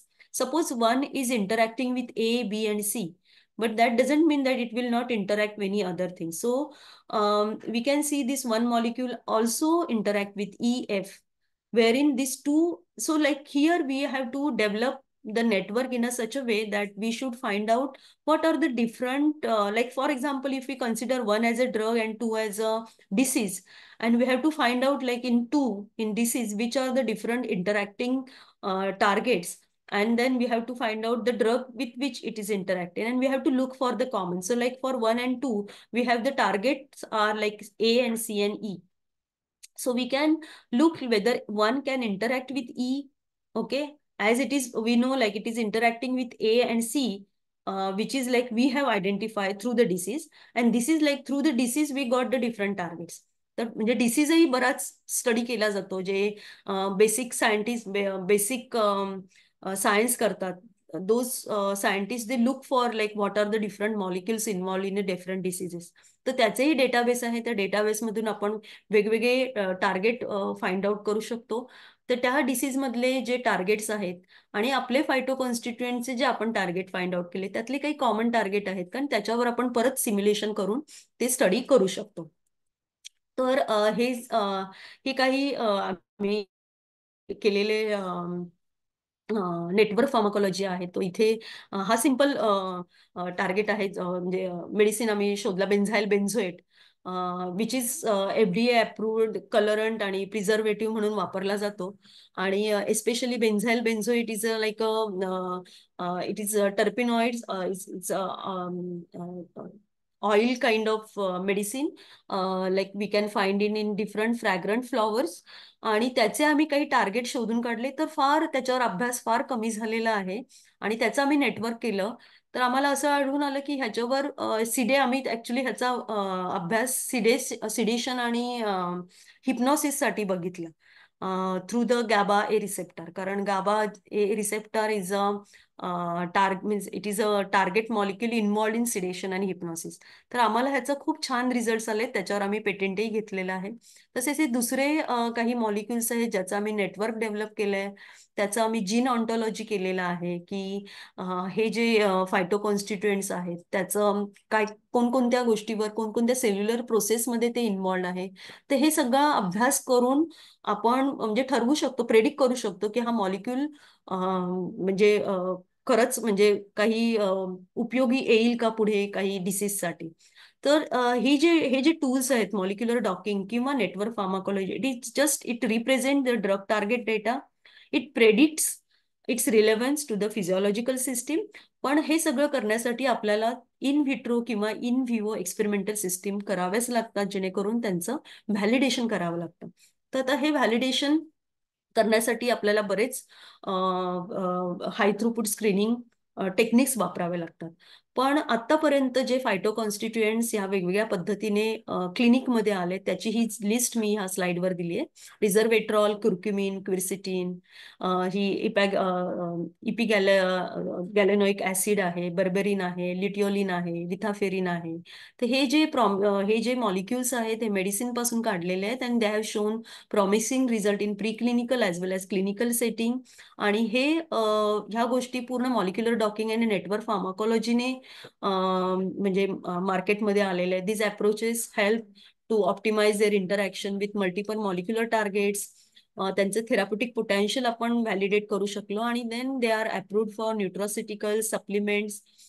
पण still अजूनही म्हणजे काही गोष्टी आहेत ज्या mainstream मध्ये जर आणायचं असेल तर आपल्याला सायंटिफिक व्हॅलिडेशन, की जे कसं इंटरॅक्ट करून खरंच म्हणजे कसं scientifically we have to prove it, so that these molecules either would be as a it would be as par with the western allopathy system, किंवा it will at least complement that system. तर ह्या दृष्टीने आपल्याला थोडा अभ्यास करावा लागणार आहे, आणि तो वर्ल्ड वाईड चाललाही आहे. तर मोस्टली जे फायटोकॉन्स्टिट्युएंट्स आहेत जे न्यूट्रासिटिकल्स किंवा सप्लिमेंट म्हणून आणले जातात, पण त्याच्याकडे अजून मेडिसिन म्हणून बघण्याची दृष्टिकोन फार अजून कमी आहे. म्हणजे आहेत मेडिसिन्स आलेले आहेत, पण त्यांचा नंबर फार कमी आहे. पण जर तसं बघितलं, जे काही मेडिसिन वेस्टर्न कंट्रीने आणलेले आहेत, तर त्यातले 25% जे मेडिसिन्स आहेत दीज आर प्लांट डिराइव्ड, किंवा जरी प्लांट डिराइव्ड नसेल तरी त्याचं ते जे प्लांट डिराइव्ड जे मॉलिक्युल्स आहेत त्याचं टेम्पलेट म्हणून वापर करून त्याची सिंथेसिस केलेली आहे. म्हणजे सपोज नॅप्थोक्विनोन असेल तर क्विनोन मॉइटी घेऊन त्याच्यापासून वेगवेगळे डेरिव्हेटिव्ह बनवलेले आहेत. तर ते यूज केले जातात, फक्त आपल्याला त्याचं सायंटिफिक व्हॅलिडेशन आणि कन्क्लुजन काढले जातं. तर आता इथे हा एक पेपर आहे जो 2023 मध्ये पब्लिश झालाय विटालने. तर त्यांनी कुर्कुमिन, ह्या कुर्कुमिनचा अभ्यास पबकेम किंवा वेगवेगळ्या ज्या मॉलिक्युलर डॉकिंग, नेटवर्क फार्माकोलॉजी, ही सगळी जी कॉम्पिटेशनल फार्माकोलॉजी यूज करून त्यांनी ह्याच्यातून 11 पोटेन्शियल ऍक्टिव्ह मॉलिक्युल्स काढले. त्याच्या व्यतिरिक्त त्यांनी कॅन्सरवर अभ्यास केला होता. 141 पोटॅन्शियल थेराप्युटिक टार्गेट्सही आयडेंटिफाय केले, की नुसतंच कंपाऊंड काढले नाहीत, तर डिसीजमध्ये आणखीन कोणकोणते ऍडिशनल टार्गेट आहेत तेही फाइंड आउट केले. 14 हबजीन कुरकुमाचे काढलेत. हबजीन म्हणजे जे जीन्स आहेत जे खूप वेगवेगळ्या टार्गेटला इंटरॅक्ट करतात. म्हणजे डिसीजमध्ये प्रत्येक ठिकाणी ते इन्व्हॉल्ड आहेत. आणि त्याच्या व्यतिरिक्त हे जे टार्गेट्स आहेत जसे AKT1, TNF, stat through, EGF, हे वेगवेगळे टार्गेट्स आहेत which are involved in cancer process. Like cancer is like not only one thing. कॅन्सरमध्ये बऱ्याच काही गोष्टी होतात. ज्यावेळी कॅन्सर, एखादी सेल्स, कॅन्सर म्हणजे काय की अनकंट्रोल ग्रोथ, सेल्स ग्रोथ होत राहते, पण ती सेल्स ग्रो होण्याबरोबर ती जिवंतही राहते ना. तर त्याच्यासाठी ब्लड व्हेसल्स आहेत, त्या ग्रो होतात त्याच्या आतमध्ये, त्याला अँजिओजेनेसिस म्हणतात. तर ह्या ब्लड व्हेसेल्स जर आपण थांबवल्या, ग्रोथ त्यांची थांबवली, तर ट्युमर सर्व्हाइव्ह नाही होणार. म्हणून अँजिओजेनेसिस मार्कर कोणते ते बघितलेत. कॅन्सर सेल का प्रॉलिफरेट होते, तर ते प्रॉलिफरेशनचे सेल सायकलचे जे मार्कर आहेत ते बघितले जातात. मेटास्टॅसिस आहे, किंवा कॅन्सर ज्यावेळी एखाद्या ऑर्गनमध्ये होतो, पण काही कालांतराने ते ऑर्गन मधले कॅन्सर सेल्स बाहेर पडतात आणि पूर्ण शरीरामध्ये ते कॅन्सर सेल्स जाऊन, म्हणजे सर्क्युलेशन मधून जाऊन इतर ऑर्गनलाही ते कॅन्सरच करतात. तर त्याला मेटास्टॅसिस म्हणतात. मेटास्टॅसिस आणि इन्व्हेजन म्हणजे ते बाकीच्या ऑर्गनलाही कॅन्सरच करतात. तर ती जी मेटास्टॅसिस होते, जेव्हा ते कॅन्सरचा जो ट्युमर आहे तो लूज होऊन त्यातून कॅन्सर सेल्स बाहेर पडून सर्क्युलेशन मधून दुसऱ्या, तर ती प्रोसेसही ह्याच्यातून त्यांनी बरेच टार्गेट मॉलिक्युल ह्या प्रोसेसमधले फाइंड आउट केलेत. आणि किमोथेरपी रेजिस्टंट, की आपण आता ऐकलं असेल की बरेच ड्रग किंवा जे मेडिसिन्स आहेत, तर इवन कॅन्सरमध्ये काही कालांतराने कॅन्सर पेशंट काही मेडिसिनला they don't respond to it. तर ही केमोथेरपी आहे, म्हणजे रेजिस्टंट किमोथेरपी रेजिस्ट आहे. आपण मागच्या लेक्चरमध्येही ऐकलं असेल की ज्यावेळी जयप्रकाश संगशेट्टींनी सांगितलं की आम्ही मायक्रोबियल रेजिस्टंटवर काम करतोय, कारण जे आपले जीवाणू आहेत, विषाणू आहेत, ते फार स्मार्ट आहेत. म्हणजे जसं आपण त्यांना मारक औषधं निर्माण करतो त्या पद्धतीने तेही तितके स्मार्ट आहेत. ते स्वतःला मॉडिफाय करतात, जेणेकरून जे औषध आहे त्यांना ते बधत नाहीत. तर आपणही त्याला ओव्हरकम करण्यासाठी आपण ते स्टडी केलं पाहिजे की हे रेजिस्टंट का डेव्हलप करतात. तर त्याच्यातून असे त्यांनी साधारण 141 potential therapeutic target find out केलेत आणि ते आता पुढे त्याचं व्हॅलिडेशन करताय. तर हा एक सुंदर पेपर आहे ज्याच्यामध्ये आपल्याला ही पूर्ण कॉम्पिटेशनल फार्माकोलॉजी पाहायला मिळते. आता मी माझे काही रिझल्ट्स जे आम्ही आता सध्या आमच्या लॅबमध्ये करतोय, स्पेशली माझे मास्टर स्टुडंट्स आणि PhD स्टुडंट जे काम करतात, तर मगाशीच हा मी एक तुम्हाला स्कीमॅटिक डायग्राम दाखवला होता. पण माझं माझं जे काम आहे ते आम्ही काय करतो की आम्ही पहिलं पॅथोजेनिक फॅक्टर्स आहेत तर ते पहिलं आयडेंटिफाय करतो. त्याच्यातून आम्ही टार्गेट सिलेक्ट करतो की कोणता टार्गेट आपण बघू शकतो की ज्याच्यावर काम झालेले नाहीये. आणि ह्याच्यामध्ये अडचणी अशा येतात की जे काही टार्गेट, ज्यावेळी तुम्हाला मॉलिक्युलर डॉकिंग करायची असते तर त्यावेळी तुम्हाला त्याचे क्रिस्टल स्ट्रक्चर्स लागतात. तर सगळ्या टार्गेट मॉलिक्युलचे क्रिस्टल स्ट्रक्चर्स अवेलेबल नसतात डॉकिंगसाठी. तर ते जरा चॅलेंज आहे, पण आता आपल्याला काही टूल्स अवेलेबल आहेत की ज्याच्यावरून तुम्ही त्याचे 3D स्ट्रक्चर्स करू शकता आणि प्रेडिक्ट करू शकता. तर आम्ही पहिलं काय करतो की आम्ही डिसीज मधले वेगवेगळे पॅथोजेनिक फॅक्टर्स पहिले आयडेंटिफाय करतो आणि मग ते ॲज अ टार्गेट पकडून त्यांना आयडेंटिफाय केल्यानंतर आम्ही लिस्ट आउट करतो की आयुर्वेदामधले किंवा संहितामध्ये जे रिपोर्टेड प्लांट्स आहेत त्यांच्या मी फायटोकॉन्स्टिट्युएंटची लिस्ट करतो आणि ह्या टार्गेटला मॉलिक्युलर डॉकीने किंवा कॉम्पिटिशनल नेटवर्क फार्माकोलॉजीने आम्ही ते प्रेडिक्ट करतो की हे मॉलिक्युल्स खरंच काही म्हणजे ह्या टार्गेटवर इंटरॅक्ट करतात का. आणि एकदा ते आम्हाला त्याची बाइंडिंग एफिनिटी छान मिळाली, त्याची एडीएमई पॅटर्न ही डिझायरेबल असेल, तर मग आम्ही हे मॉलिक्युल फर्स्ट हाय थ्रुपुट स्क्रीनिंग मॉडेलमध्ये करतो, जे जसं झेब्राफिश आहे, काही आम्ही मॉडेल्सही डेव्हलप केलेले आहेत, फ्रूट फ्लाय आहे आणि सेल कल्चर. अशा तिन्ही गोष्टींमध्ये पहिले चेक करतो आणि तिथे जर आम्हाला त्यांचे रिझल्ट प्रॉमिसिंग आढळले तर मग आम्ही त्या हायर ॲनिमलला जाऊन त्याचे व्हॅलिडेट म्हणजे प्री क्लिनिकल सेटिंगपर्यंत आम्ही हा मॉलिक्युल्स पुढे नेतो. तर त्याचे काही थोडेसे आपण ग्लिम्स बघूया. तर हा आमचा पहिला प्रोजेक्ट आहे जो मी आगरकर इन्स्टिट्यूट जे पुण्यामधले आहे ते माझे कलिग्स आहेत मॅक्स प्लँकचे, तर त्यांच्याबरोबर केला होता. तर पहिला आम्ही इन सिलिको स्क्रीनिंग केली, सिलेक्शन ऑफ द प्रोटीन्स, जे especially this project was on urolithiasis, ज्याला आपण किडनी स्टोन म्हणतो किंवा मुतखडा म्हणतो, त्याच्यावर केला होता. आणि त्याच्यातले बरेच टार्गेट आम्ही आयडेंटिफाय केले पहिले आणि वेगवेगळे फायटो कॉन्स्टिट्युएंट्स मॉलिक्युलर डॉकिंगने फाइंड आउट केले की कोणता मॉलिक्युल्स चांगली बाइंडिंग अफिनिटी देतं. आणि त्याच्यातून आम्हाला एक मॉलिक्यूल मिळाला हेस्पेरिडिन, जो आपण जे सिट्रस फ्रुट्स आहेत म्हणजे लेमन आहे, संत्रे आहे, त्याच्यामध्ये त्याच्या रिंगमध्ये म्हणजे बाहेरची जी साल असते त्याच्यामध्ये मिळालेला आहे. तर आणि रुटीन हा एक ऑलरेडी म्हणजे पब्लिश्ड डेटाबेसमध्ये आम्हाला मिळाला की रुटीन हा पण अँटी युरियल आहे, तो आम्ही रेफरन्स म्हणून वापरला. आणि हे एकदा झाल्यानंतर आमचं कॉम्पिटिशनल वर्क झाल्यानंतर आम्ही हे पुढचं वर्क आहे ड्रॉसोफिलामध्ये, हे आगरकर इन्स्टिट्यूटला केलं. त्याच्यामध्ये ही जी ड्रॉसोफिला आहे, जे आपण चिलटं म्हणतो केळांवर असतात ते, त्या ड्रॉसोफिलावर आम्ही त्यांना सोडियम ऑक्झॅलेट हे फीड केलं. म्हणजे त्यांच्या जे त्यांना फीड दिलं जातं त्याच्यामध्ये हे मिक्स करून त्याच्यामध्ये तुम्ही बघू शकता की इथे त्यांचे माल्फिजियन ट्युबिल असतात. तर मॅल्फिजन ट्युबिल्स इज लाईक अ किडनीज ट्युबिल्स आपल्या ह्युमनमध्ये, तर त्याच्यामध्ये हे क्रिस्टल्स दिसतात. तर ते इंड्यूस केले आणि ह्या फ्रूट फ्लायला ज्याला आपण इंड्यूस केलाय डिसीज, त्यांना आम्ही ट्रीट केलं हेस्पेरिडिनने. तर आपण बघू शकता की हे मॅल्फिजियन ट्युबिल्समध्ये हे क्रिस्टल्स निघून गेलेत. तर मग आम्ही असे बरेच एक्सपेरिमेंट रिपीट केले, ते व्हॅलिडेट केलं आणि आम्हाला ज्यावेळी कळलं की खरंच हा molecule hesperidin reduces the crystal, आम्ही मग नंतर हे माईसमध्ये हाच मॉलिक्यूल परत टेस्ट केला, ज्याच्यामध्ये again sodium oxalate induce urolithiasis was induced in kidney stone. आणि मग त्यांचे किडनी प्लस वेगवेगळे ब्लड पॅरामीटर चेक केले, जसे blood urea nitrogen, creatinine, sodium, potassium, ह्या सगळ्या लेवल बघितल्या. आणि आम्हाला असं आढळून आलं की खरंच म्हणजे हा मॉलिक्यूल युरिन व्हॉल्यूम वाढवतोय, सोडियम पोटॅशियम जे एक्सक्रीट होतात ते कमी करते. तर हे सगळा डेटा मग आम्ही हे त्याचे मॉलिक्युलर डिटेल्स आहेत. आणि हे मॅल्फिजियन ट्युब्युल्स इथे आपण बघू शकता की आम्हाला हे जे क्रिस्टल तुम्ही बघता हे कंट्रोलचं आहे, म्हणजे ज्याला आपण काहीच दिले नाही, नॉर्मल माईस आहे. इथे सोडियम ऑक्झालेट क्रिस्टल्स दिसत आहेत. हे किडनीचे हिस्टोपॅथॉलॉजी आहे. आणि जसे हे स्पिरिन दिलं डोस डिपेंडंट डिक्रीज आम्हाला मिळाले.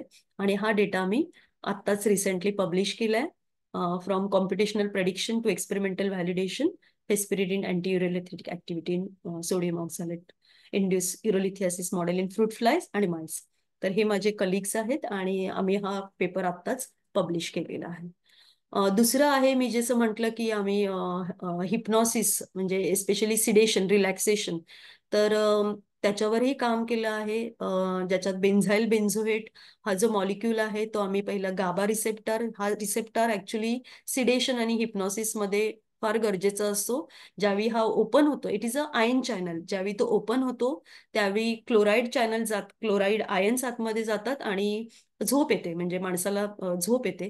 तर ज्यावेळी तुम्ही म्हणजे अ, हे ब्लॉक करता, सॉरी हे म्हणजे हे ऍक्टिव्हेट करता, त्यावेळी तुम्हाला झोप येते. आणि हे पूर्ण आम्ही व्हॅलिडेट केला. पहिला आधी आम्ही मॉलिक्युलर डॉकिंग केली बेन्झाईल बेन्झोएटची फॉर गाबा रिसेप्टर, त्याची बाइंडिंग अफिनिटी बघितली.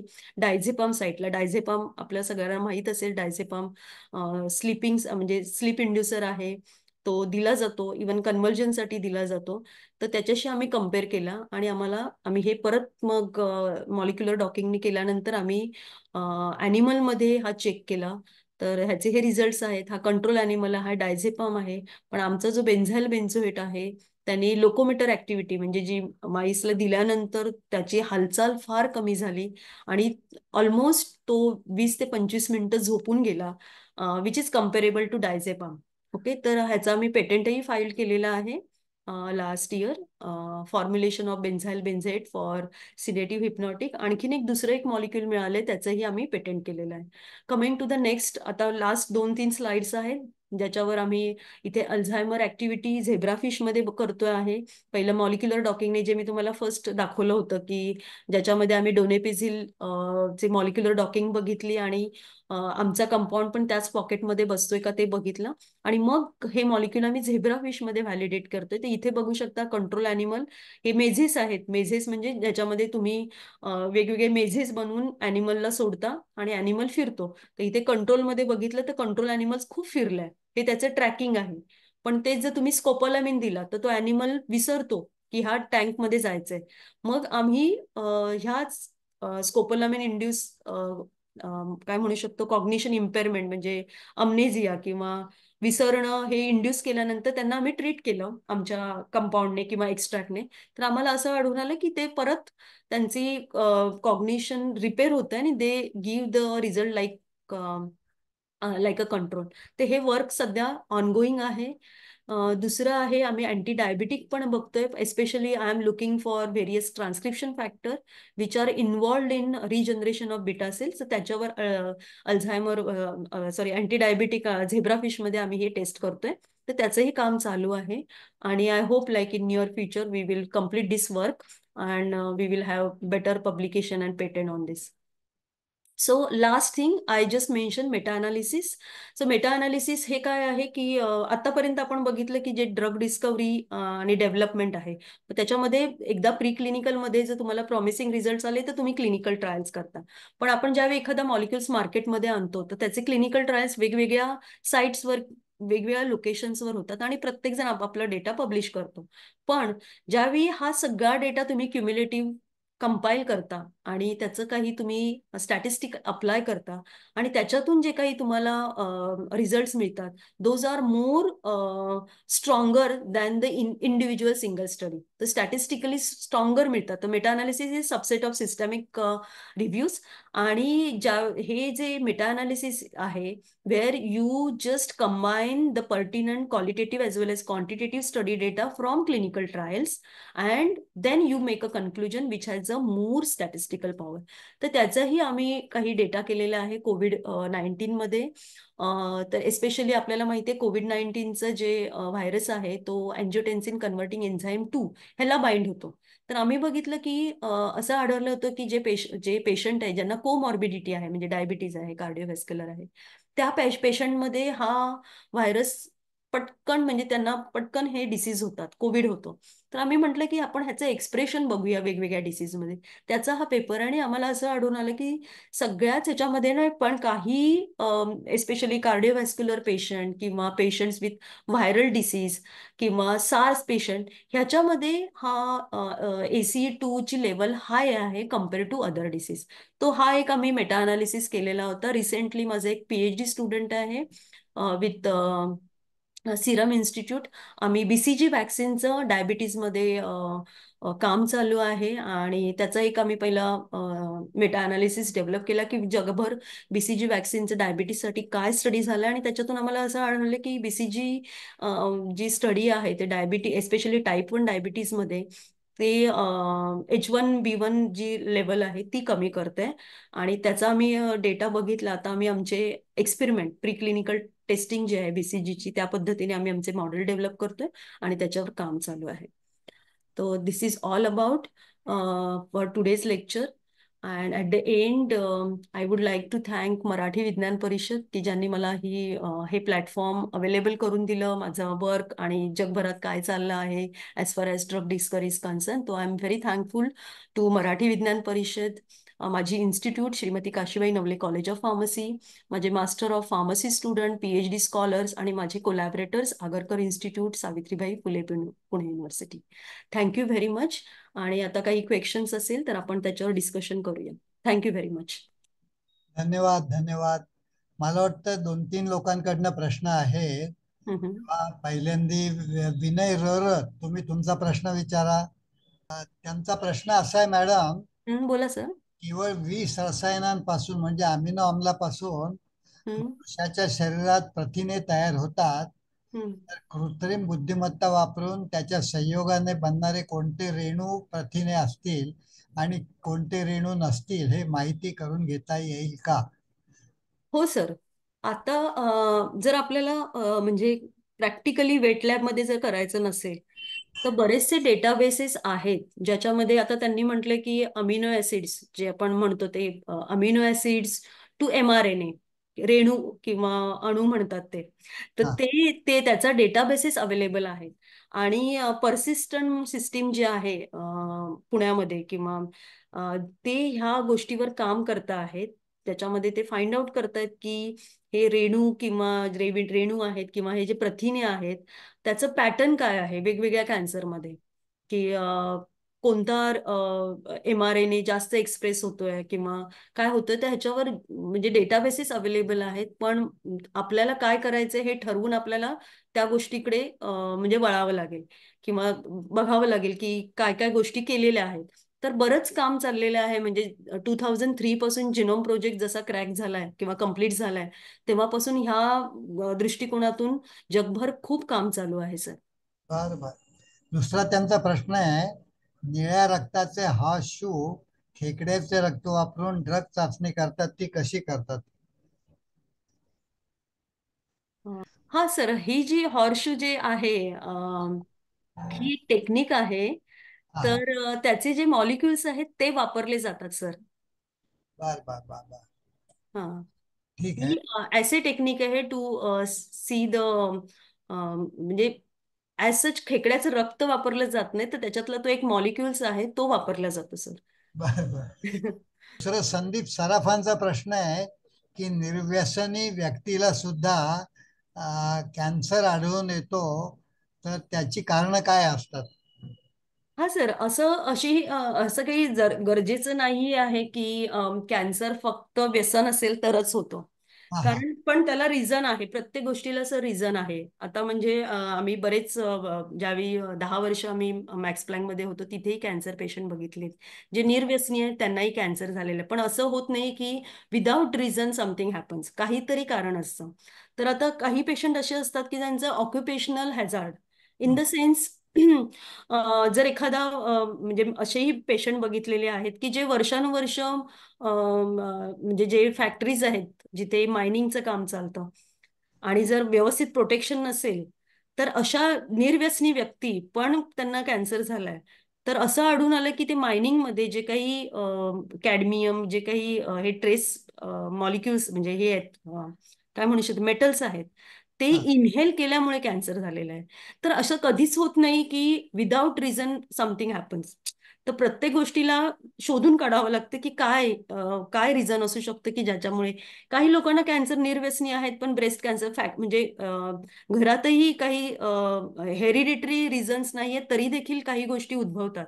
तर त्याला एक लाईफस्टाईल आहेत म्हणून म्हटलं की बऱ्याच गोष्टी कारणीभूत असतात. लाईफस्टाईल रिलेटेड थिंग आहे, न्यूट्रिशन आहे, इन्व्हायरमेंटल फॅक्टर्स आहेत. तर प्रत्येक गोष्टीला काहीतरी रिझन आणि आपण ते पाहायला पाहिजे जेणेकरून करता म्हणजे विचार करता येईल की कशामुळे ह्या गोष्टी झाल्यात. तर असं कधीच नाहीये की काहीच रिझन नाही आणि झालेलं आहे. तर बर. प्रत्येक गोष्टीला काहीतरी काही म्हणजे रिझन असतंच किंवा पॉझिटिव्ह एजंट असतो सर. ठीक आहे ठीक आहे. डॉक्टर पाटकर, तुम्हाला काय विचारायचंय का? डॉक्टर पाटकर आहेत? हो, विचारतो. हा विचारा. मॅडम, तुम्ही कॉम्प्युटेशनल फार्माकोलॉजीमध्ये काम करतात आणि हम्म, त्याच्यात नेटवर्क अनालिसिसचा खूपच उपयोग होईल. तर हम्म, त्या संबंधात नेटवर्क अनालिसिस म्हणजे नेटवर्कचे बरेच इंडायसेस कन्स्ट्रक्ट केले जातात, जसा बेटी नंबर आहे वगैरे, अल्फा बीटा गामा वगैरे. हम्म, तर त्या दृष्टीने तुमच्यामध्ये कोणी जर असा रिसर्चर थोडा गणितात इंटरेस्ट हम्म, घेणार असेल, तर या हम्म, नेटवर्कच्या बऱ्याचशा कॅरेक्टरिस्टिक वापरून तुम्ही तुमचं रिसर्च वेगळ्या डायरेक्शनने घेऊन जाऊ शकाल असं मला वाटतं. हम्म, मला तुमच्या फार्माकोलॉजीचं ज्ञान नाहीये, पण नेटवर्क अनालिसिस मधले बरेचसे कन्सेप्ट मला असं जाणवलं की तुम्हाला वापरता येतील. तर त्या हो दृष्टीने काही जर करता आलं तर जरूर करा, आणि माझी काही मदत लागली तर मी जरूर करेन. हो सर, नक्कीच. तुम्ही तुमचा जर नंबर मला शेअर केला तर मी म्हणजे तुम्हाला म्हणजे कॉन्टॅक्ट करून आपण पुढेही त्याचं काही काम करू शकतो. तर ह्या जरूर दृष्टीने आपल्याला बरंच काही करता येईल. जरूर जरूर. मी तुम्हाला त्यांचा थँक्यू सर. ईमेल ॲड्रेस कळवेन. हो सर. हा, ते फोन वापरत नाही पण ईमेल ॲड्रेस आहे, तो मी कळवेन तुम्हाला. हो सर, चालेल. थँक्यू. आता थँक्यू. आमचे अध्यक्ष डॉक्टर JB जोशी बोलतील. डॉक्टर वंदना मॅडम, हां, बोला सर. थँक्यू. अतिशय नितांत सुंदर आणि प्रभावी भाषण झालं. तुमचं मी पहिल्यांदा अभिनंदन करतो. Okay, thank you. Thank you sir. अ, सुरुवातीला इतिहास सांगितलात, वेगवेगळ्या देशाचं कॉन्ट्रीब्युशन काय आहे ते सांगितलं, आणि मग कॉम्प्युटेशनल फार्माकॉलॉजी आणि तुमच्या स्वतःचं काम सांगितलं, आणि ते चपखल बसलं पहिल्यापासून शेवटपर्यंत. म्हणजे ज्याला हा विषय माहिती नाही त्याला पण हे भाषण कळलं असणार असं मला नक्की वाटतं. माझे दोन प्रश्न आहेत. हं. बोला सर. हां. जर आता कॉम्प्युटेशनल फार्माकॉलॉजी मध्ये काम करायचं ठरलं आपल्या भारत देशाने हं, हं. जागतिक पातळीवरच, हं, हं. तर आपल्याला कशाची गरज आहे आता? हां सर. काय नाहीये? कॉम्प्युटर नाही आहेत का? काय नाहीये? सर, कॉम्प्युटेशनल फार्माकोलॉजी मी जर आता बघितलं तर बरेच ठिकाणी म्हणजे इवन आता मी 8 वर्ष झाले इथे आले आहे आणि माझं मी सुरुवात कॉम्प्युटेशनली केली. इन द सेन्स पहिलं मी सुरुवात केली ॲनिमल वर्कने, पण ते शक्य झालं नाही म्हणून म्हटलं कॉम्प्युटेशनल, कारण ज्याला जास्त काही इन्व्हेस्टमेंट लागत नाहीये. बरेच सॉफ्टवेअर आम्ही फ्री अवेलेबल सॉफ्टवेअर वापरतो. पण असं आढळलं की ज्यावेळी तुम्ही हे मेडिसिनल केमिस्ट्री करता त्यावेळी थोडंसं मॉलिक्युलर बायोलॉजीचं ज्ञान असणं फार गरजेचं असतं, की कोणकोणत्या ऍक्टिव्ह साईट्स आहेत किंवा हे कसं इंटरॅक्ट करतं, तर हे ज्ञान असणं आणि इंटरडिसिप्लिनरी म्हणजे फक्त एकाच व्यक्तीने करून ते होत नाही.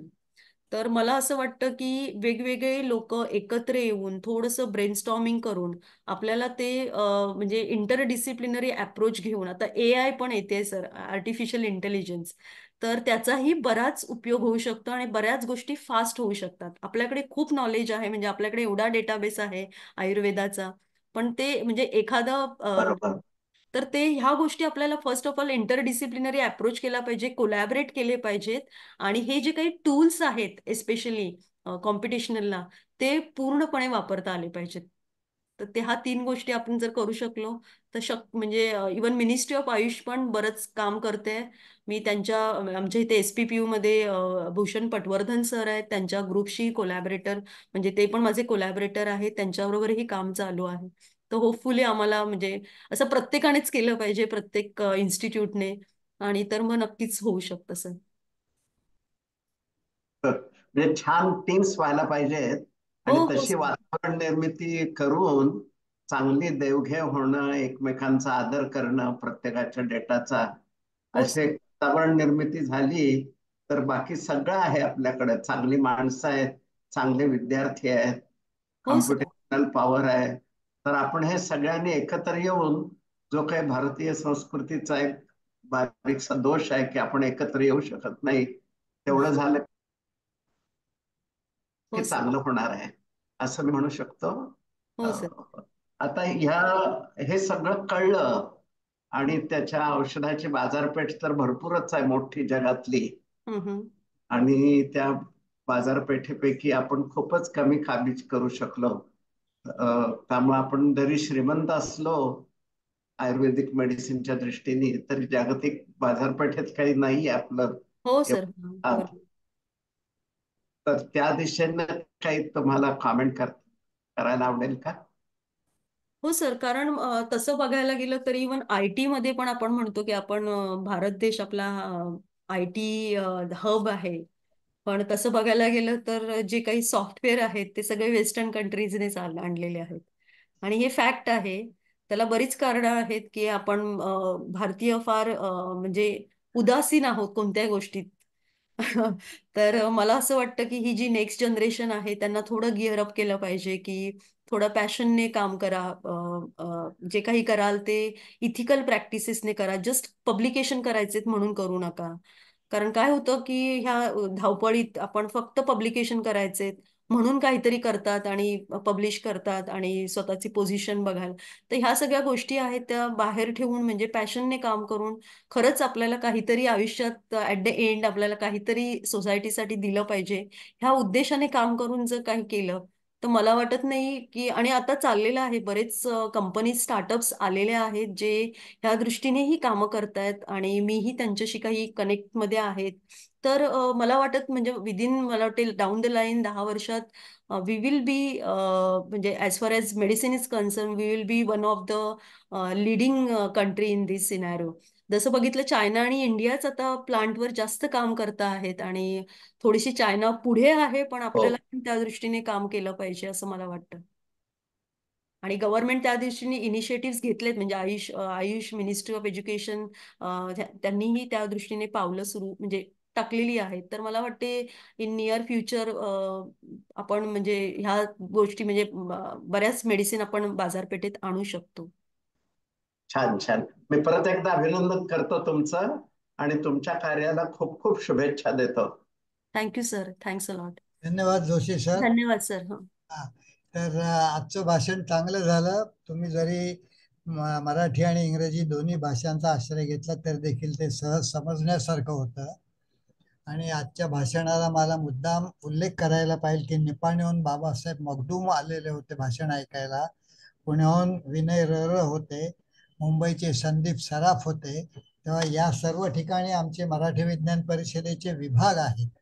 जवळजवळ 61 ठिकाणी महाराष्ट्रात आणि महाराष्ट्राबाहेर 4 ठिकाणी असे आहेत. तर त्या ठिकाणचे लोक सुद्धा ही भाषणं ऐकायला जरूर येतात. हा, thank you Patkar sir, Balasaheb Magdum sir. मी त्यांच्या कॉन्टॅक्टमध्ये आहे मगदुम सरांच्या. ते सतत आम्हाला शेअर करत असतात जे काही सायन्समध्ये अपडेट असतात ते सतत शेअर करत असतात. थँक्यू व्हेरी मच की तुम्ही आज आलात. आणि एकदा वंदना निकम डॉक्टर यांना मी आभार व्यक्त करतो. धन्यवाद. Thank you sir, thank you.